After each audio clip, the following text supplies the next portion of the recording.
What's going on, guys? We are back once again, and we are finally going to be reviewing The Son of Bigfoot. Now, again, I did do a review on the Bigfoot family movie, which was the sequel, and then I watched this. Well, again, I never really watched any of them, so I wanted to go ahead and watch the first one and give my thoughts on this film.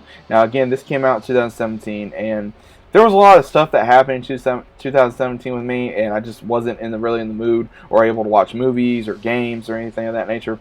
So kind of catching up during that time, and this movie actually I think was better than the sequel. And if I would have watched this, then maybe I would have been a little more hyped for the sequel, because this pretty much does tell a story about Adam, how he gets picked on a lot, and then he starts, what's happening to him. He's, breaking out of his shoes because his feet's bigger. His hair is constantly growing. Never, if he shaves it, it'll just come right back.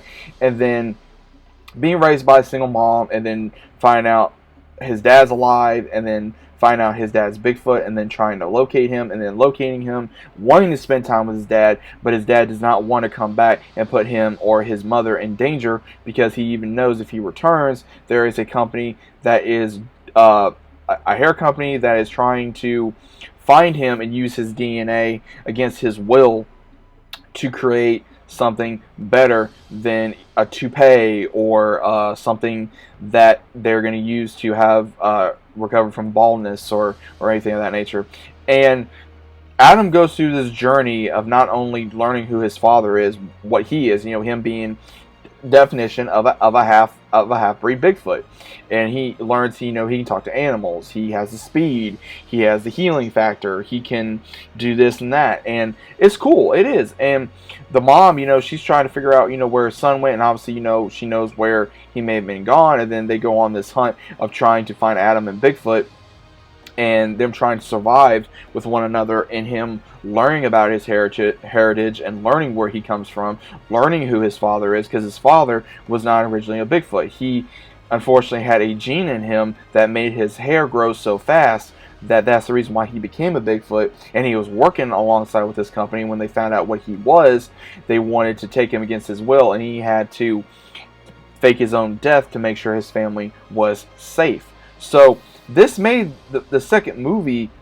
absolutely garbage, because this movie was actually a lot better.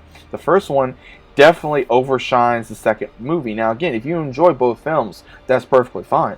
But I enjoyed this film a lot more than I did the second film. And I think maybe I wish I would have started this film off first. Maybe I would have enjoyed the second one a little more.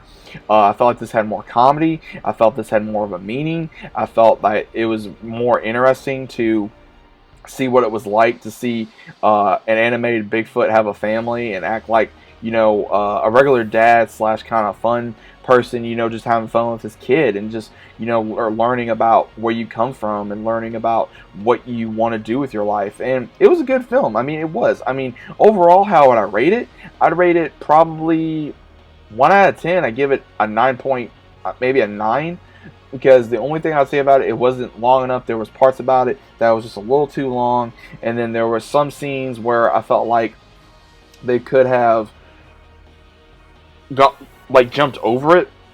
Like, there were scenes I don't think that was necessary. Like the scenes they kept putting with the company that was trying to go after Bigfoot. I don't think they were really needed as much as it was shown. I felt like they were trying to give them more, or just much as the spotlight as they was with Bigfoot and his son.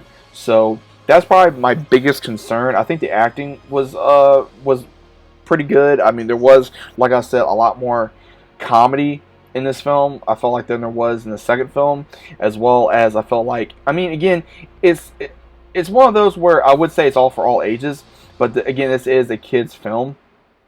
And I would say if you want to watch it with your kids or your family or your significant other or whatever have you, then by all means, check this film out. This was on Netflix. Again, you gotta watch it online or own the DVD.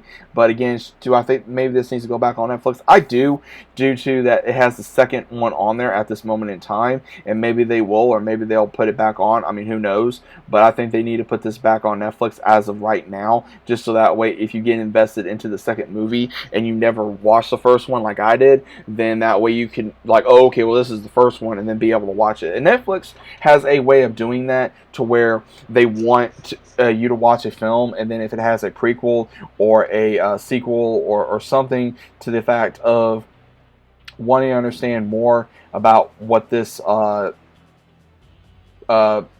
would say more about the story of where it came from and where does it go from here. And sometimes they will delete the predecessor or the sequel on, and then they'll just leave one movie on there, and you have a fan or a new fan or an old fan kind of going, okay, well, why did they do that? And Netflix is good at doing that, and I think that is something that needs to quit. But again, that's my own personal opinion. I don't think that Netflix has always done that. I mean, again, Netflix has issues. They're always going to have issues. And I think maybe they just need to get back in contact with their fans and be able to go, okay, well, we need to have this on for a certain amount of time. And they do that. They give you a certain amount of time to watch something, but sometimes life happens, work, kids, school, husband, wife, whatever. And things happen, and you just don't have the time to watch a movie or a show. And then when you finally sit down and try to watch it, it sucks because you can't watch it anymore because they took it off or because of whatever. So it just depends on, I guess, your schedule and if you're able to watch it. But is it worth buying? Maybe. I wouldn't say it's worth buying. I would say, if your kids love it, then maybe it's worth a buy. But if it's just for you and you enjoy it, then buy the DVDs, or whatever. Or if you enjoyed it, okay, great. If you didn't enjoy it, that's okay too. But either way, I mean, I would say it's a decent film. Let me know what you guys think about it. Did you guys ever see it? Did you guys watch it? If you have, let me know. Let me know down in the comments down below what you guys think. And as normal, I'll see you guys on the next one.